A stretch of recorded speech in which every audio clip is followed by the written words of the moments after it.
என்னதான் நம்ம வித்தியாசமான படங்கள பார்த்தாலும், இந்த படங்களுக்கு ரொம்பவே மவுஸ் இருக்கு அப்படின்னு சொல்லலாம். ஒரு ஆணுக்கும், பெண்ணுக்கும் இருக்கக்கூடிய நட்ப ரொம்ப அழகா காமிச்சிருப்பாங்க இந்த 6 படங்கள்ல. அது என்னென்ன படங்கள் அப்படின்றத பார்க்கலாம். அதுக்கு முன்னாடி இப்ப தான் நீங்க நம்ம சேனல் பார்க்குறீங்கன்னா, சப்ஸ்கிரைப் பண்ணிக்கோங்க. பக்கத்துல இருக்கிற பெல் ஐகான கிளிக் பண்ணிக்கோங்க.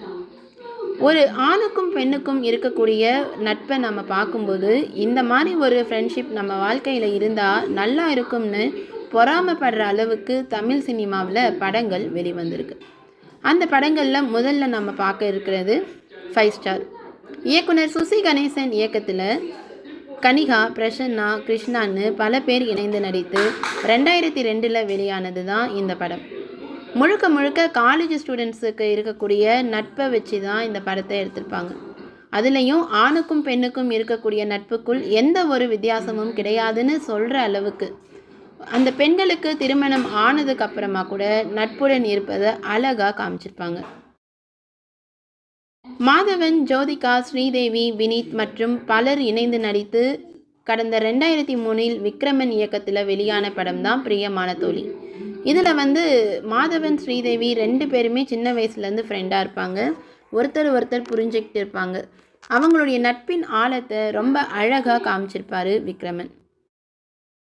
நிவின் பாலி, துல்கர் சல்மான், பகத் பாசில், நஸ்ரியா பார்வதி திருவோடு மற்றும் பலர் இணைந்து நடித்து அஞ்சலி மேனன் இயக்கத்தில் 2014 வெளியான திரைப்படம் தான் பெங்களூர் டேஸ்.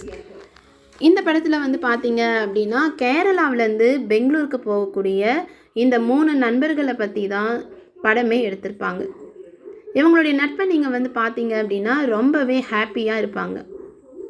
கடைசி வரைக்கும் ஒரு ஃப்ரெண்டு நம்ம கூட இருந்தாங்கன்னா நம்ம வாழ்க்கை ரொம்பவே சிறப்பாக அமையும் அப்படிங்கிறத சொல்லும் விதமாக இந்த படம் எடுத்திருக்காங்க.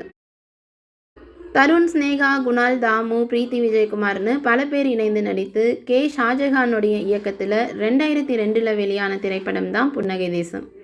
இதில் பார்த்தீங்க அப்படின்னா என்ன கதைனா, நல்ல நண்பர்கள் இருந்தால் வாழ்க்கையில் ஜெயிச்சு காமிக்கலாம் அப்படின்னு சொல்கிறது விதமாக இந்த படத்தை எடுத்திருப்பாங்க. நண்பர்கள் எந்த அளவுக்கு ஒத்துமையாக இருக்காங்களோ அப்படி இருந்தால் எதையும் சாதித்து காமிக்க முடியும் அப்படின்றதையும் இந்த படம் நிரூபிச்சிருக்கும். நலன் குமாரசாமி இயக்கத்தில் 2016 வெளியான திரைப்படம் தான் காதலும் கடந்து போகும்.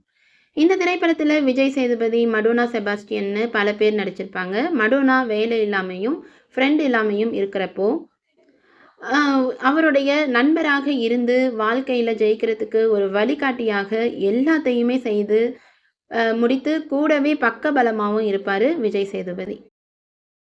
இயக்குனர் சேரன் இயக்கத்துல கடந்த 2004 வெளியான திரைப்படம் தான் ஆட்டோகிராஃப்.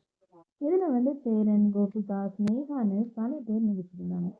இந்த படத்தினுடைய கதை என்ன அப்படின்னா, காதல் தோல்வியால வாழ்க்கையை இருட்டில் ஓட்டி கொண்டிருக்கக்கூடிய சேரனுக்கு தோல் கொடுக்கக்கூடிய தோழியாக ஸ்னேகா அவங்களுடைய நட்பின் ஆழத்தை அழகா காமிச்சிருப்பாங்க.